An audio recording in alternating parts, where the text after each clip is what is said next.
Hello, good morning, good afternoon, good evening. Balamusaako bassebo ne bannyabo mugyebale gyonna gye mutuusaako engalo. Nze Nalongo Nalubaale nze ndiwo.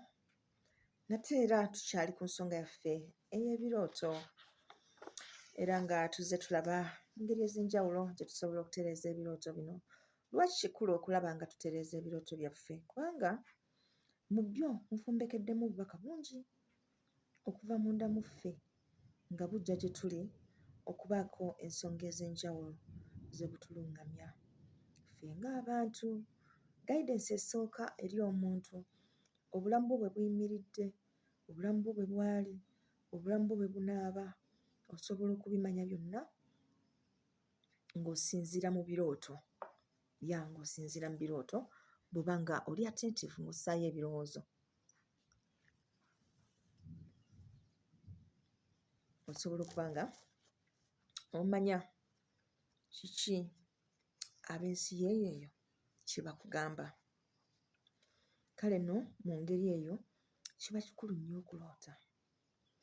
Omuntu ataloota mu nsi muno omutwala ng'omuntu atambulira mu nzikiza ng'agenda awammanta buki buwammaasi, ateebereza buteebereza.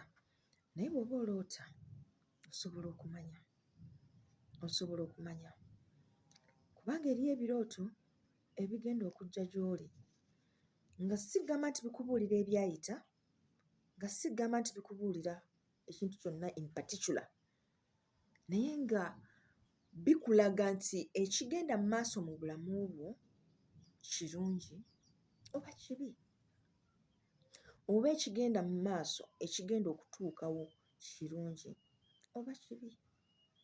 Ebirooto bwe bityo tubiroota n'ozuukuka nga toyina specifically ky'oyinza gamba nti naloose kino, naye nga you're feeling good, ng'owulira bulungi omubiri gwonna, oluusi obadde olina awakuluma naye ng'owulira byonna ebyo byagenze. Then ne wabaawo n'ebirooto by'osobola okusulamu n'ozuukuka ng'embeera si nnungi, n'ozuukuka nga tobijjukira naye ng'owulira otidde, weeraliikiridde, omubiri gukuluma, nga teweewulira bulungi. So ebyo nabyo ebirooto gye biri. Kale nno eriyo ebirooto bye tuloota oluusi osobola n'okuba ng'okijjukira naye nga weebuuza kimu. Before you go into some deep interpretation, how do you feel about it? How do you feel? Do you feel scared? Omusezi yazze, bwe yazze, how did you feel? Did you feel like you have an attachment? Did you feel scared? Oba tulina kiwa feelings?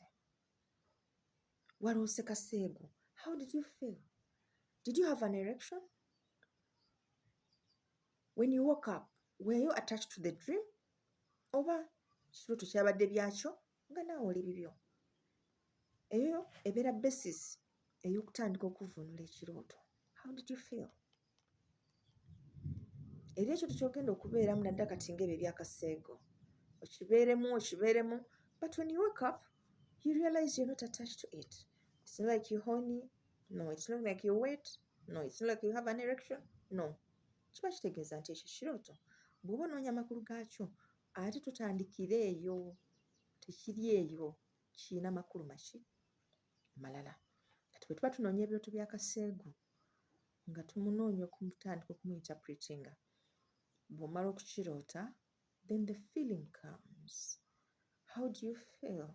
Omuntu ajja kugamba nti nafunye ekirooto ky'akaseego naye nasiibye ndi horny oba nasiibye ndi wet. I wanted it. All that time, over 2 weeks since I had it, I feel like having it. Ekyo kiba kyanjawulo. Kiba kyanjawulo. Tekiba nga bw'ogamba nti nakiroose. Maybe I was part of it, but I'm not attached to it. So if you're not attached to it, bwe tuba tunoonya amakulu, tuganoonyeza walala. If you're attached to it, then ate awo tutunula deep into kaseego.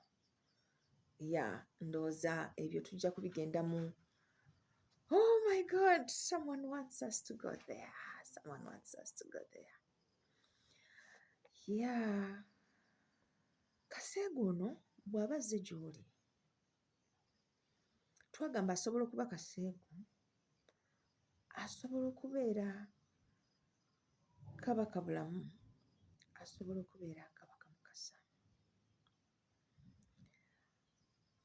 nga yalina kyakugamba. Yeah. Then how do you differentiate nti kati ono kabaka bulamu, nti ono kabaka mukasa? Ebirooto bya kaseego nga bya kabaka mukasa bibaamu a lot of waters. A lot of waters. Yeah. People have had these dreams. Like amazzi ne gajja ne ganjaala, neevaamu amazinga mangi, neevaamu amazinga gawunya, neevaamu amazinga galinga amata, neevaamu amazinga gali so transparent. Sajja n'avaamu amazzi, you know. Such dreams, they relate eri kabaka mukasa. Then ebirooto bya kaseego ye nga kaseego, it is the action. You get involved in the action and you get attached to the action. Then ebirooto bya kabaka bulamu nga yazze mu kiti ekyo ng'abanja, ne bw'obiraba bulabi, ne bw'obalaba bulabi wali, ne bw'olaba nsolo, ne bw'olaba ki, then it gets to be him nga y'abanja. Somehow nga yalina kyakugamba. Ayinza okuba takubanja as such, naye nga yalina kyakunnyonnyola.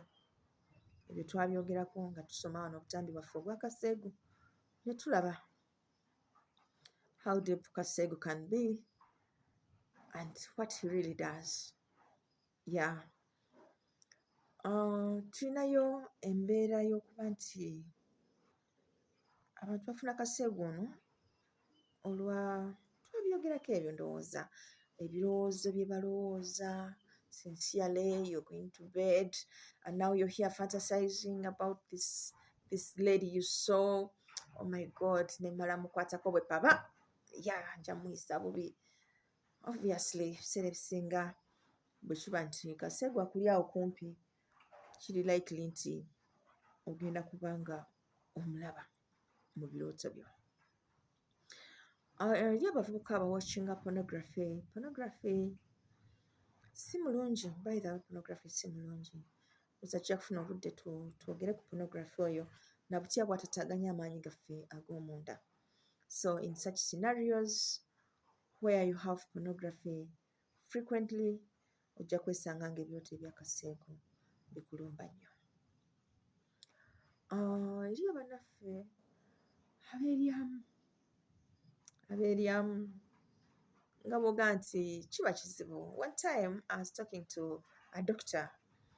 She was a lady, ne mbuuza naye, tell me about your dreams.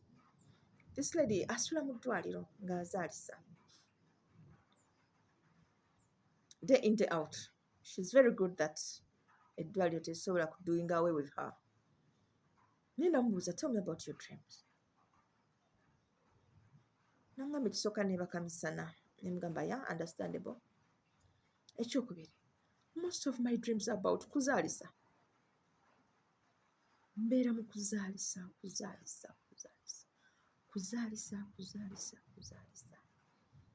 Bye birooto bye ndoota nga ndi mukyala azze ayagala kuzaala, mukyala azze omwana yeekiise, mukyala azze omwana agaaniddeyo.